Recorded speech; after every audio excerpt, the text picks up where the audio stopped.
नमस्कार, आप देख रहे हैं डॉक्टर साहिब, आपके साथ मैं हूं मुस्कान। दर्शकों, आज के इस एपिसोड में हम बात करेंगे मम्स के बारे में, जिसे हम हिंदी में गलफुल्ली भी कहते हैं। कई बार हम देखते हैं बच्चों के गाल साइड से ऐसे फूल जाते हैं और वो समझ नहीं पाते कि ऐसी स्थिति में करना क्या है और किन कारणों से ऐसा होता है। जिससे भी हम खास बातचीत करेंगे और इसे भी खास बातचीत करने के लिए आज हमारे साथ मौजूद है डॉक्टर निगम प्रकाश। आपको बता दें कि बिहार के जाने माने नवजात शिशु रोग विशेषज्ञ हैं और साथ ही साथ ये हेड ऑफ पेडियाट्रिक्स रह चुके हैं PMCH में। सर नमस्कार, बहुत बहुत स्वागत है आपका। बहुत बहुत धन्यवाद। सर, मैं आपसे मम्स के बारे में जानना चाहूँगी, जिसे हम गलफुल्ली भी कहते हैं। हाँ, मैं आपसे जानना चाहूँगी कि पहले तो ये बताएं कि ये किन कारणों से होता है ऐसा। देखिए ये एक संक्रामक रोग है और जैसा आपने कहा कि ये गलफुल्ली की बीमारी जो है, यहाँ पर जो होता है ना वो चीक में जो बाहर की तरफ है एक स्वेलिंग होती है। असल में एक ग्लैंड होता है जिसका नाम है पैरोटिड ग्लैंड। तो वो पैरोटिड ग्लैंड जो है उसमें संक्रमण अगर हो जाता है तो ये जो है गलफुल्ली की बीमारी होती है।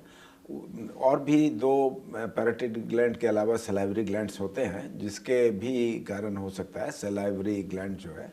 लेकिन अगर सही मानो माने तो 99% जो है वो पैरोटिड ग्लैंड की संक्रमण और उसकी सूजन से ही ये मम्स होता है। और ये संक्रमण लार के द्वारा फैलता है एक दूसरे का। और ख़ास करके समझने की बात यह है कि जो बच्चे नियमित रूप से टीकाकरण नहीं लिए होते हैं तो उनमें जो है ये बीमारी मम्स की हो सकती है।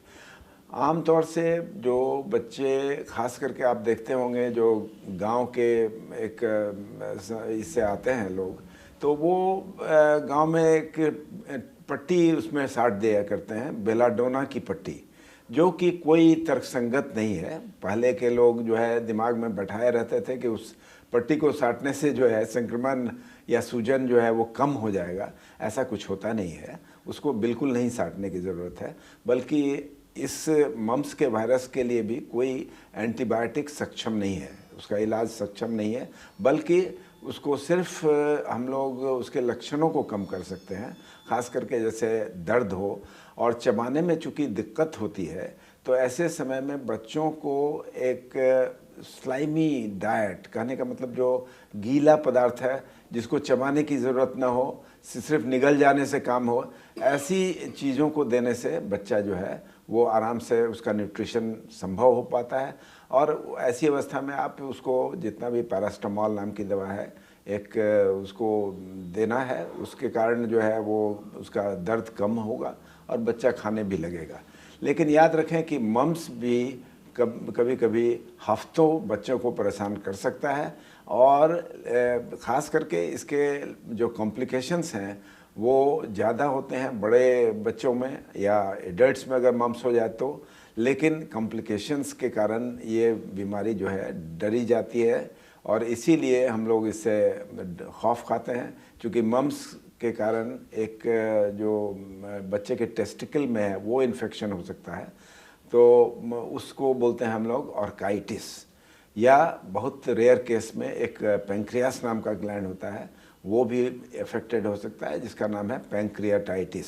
लेकिन ये दोनों बहुत कम प्रतिशत में ऐसा होता है कि अफेक्टेड होते हैं, बल्कि सिंपल लक्षणों का इलाज करते ही मम्स धीरे धीरे कम होने लगता है।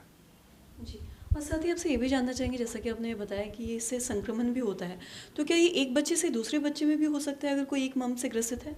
जी बिल्कुल सही आपने कहा। जैसे हम लोगों ने कहा संक्रामक रोग का मतलब ही हुआ कि एक दूसरे से संक्रमण हो सकता है। और ख़ास करके जो बच्चे हैं जो उनके क्लोज हैं और उनका लार अगर है वो दूसरे के जगह अगर चला जाता है और दूसरा बच्चा उसको मुंह में ले लेता है उसके हाथ को, तो भी ये प्रॉब्लम हो सकती है। जी सर, बहुत बहुत शुक्रिया तमाम जानकारी देने के लिए। तो आशा करते हैं दर्शकों की जो तमाम जानकारी है आपके लिए लाभदायक रही हो, आप भी समझ पाए होंगे कि मम्स क्या है। और जैसा कि डॉक्टर साहब ने बताया कि ये संक्रमित बीमारी है, एक से दूसरे में भी हो सकता है। तो अगर किसी बच्चे को अगर ऐसा मम्स हो जाता है तो उन्हें दूसरे बच्चों से दूर रखें, वरना ये दूसरों में भी संक्रमित हो सकता है। तो आशा करते हैं दर्शकों की जो तमाम जानकारी है आपके लिए लाभदायक रही हो। तो आज की इस वीडियो में इतना ही। अगर आपने अब तक हमारे चैनल को सब्सक्राइब नहीं किया तो तुरंत कर ले, साथ ही हमारे फेसबुक पेज को लाइक करें। वीडियो देखने के लिए आपका धन्यवाद।